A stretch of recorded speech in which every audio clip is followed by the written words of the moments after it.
દાંતીવાડા ખાતે રાજ્યપાલ આચાર્ય દેવવ્રતજીની ગરિમામય ઉપસ્થિતિમાં પ્રાકૃતિક કૃષિ પરિસંવાદ યોજાયો।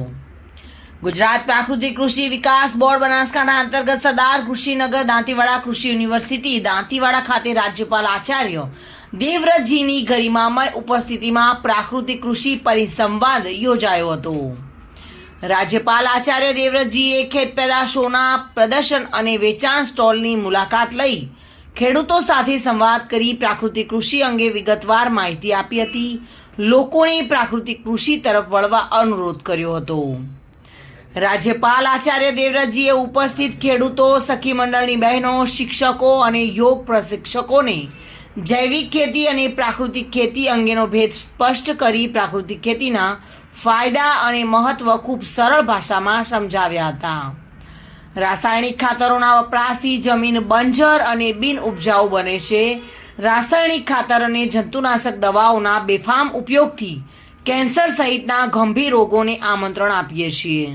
ખેતીલાયક જમીન અને ખેતીને જો બચાવી હશે તો દેશી ગાય આધારિત પ્રાકૃતિક ખેતી જ શ્રેષ્ઠ વિકલ્પ છે તેમ જણાવી પ્રાકૃતિક કૃષિ પદ્ધતિ અને જીવામૃત બનાવવાની રીત સમજાવી લોકોને રાસાયણિક ખાતરોનો વપરાશ છોડી તંદુરસ્ત જીવન જીવવા માટે પ્રાકૃતિક કૃષિ પદ્ધતિ અપનાવવા માટે રાજ્યપાલે જણાવ્યું હતું। आपके भाई बहुत 36,000 लोग बनासकांठा में प्राकृतिक खेती करते हैं। 36,000 छोटे बड़े। तो आप सब भाई उनके संपर्क में आओ, उनसे सीखो, उनके खेत में जाओ। और हमारा जो आत्मा विभाग है उसके भी अधिकारियां होंगे, कृपया हाथ खड़ा करेंगे। आत्मा के जो लोग यानी ट्रेनर अथवा वो व्यवस्था में वो आपके गामड़ा गामड़ा आकर आपको ट्रेनिंग दे रहे हैं। और ये हमारे जो प्रबुद्ध खेडूत हैं जो प्राकृतिक खेती करते हैं ये भी ट्रेनिंग देते हैं, कोई पैसा नहीं लेते।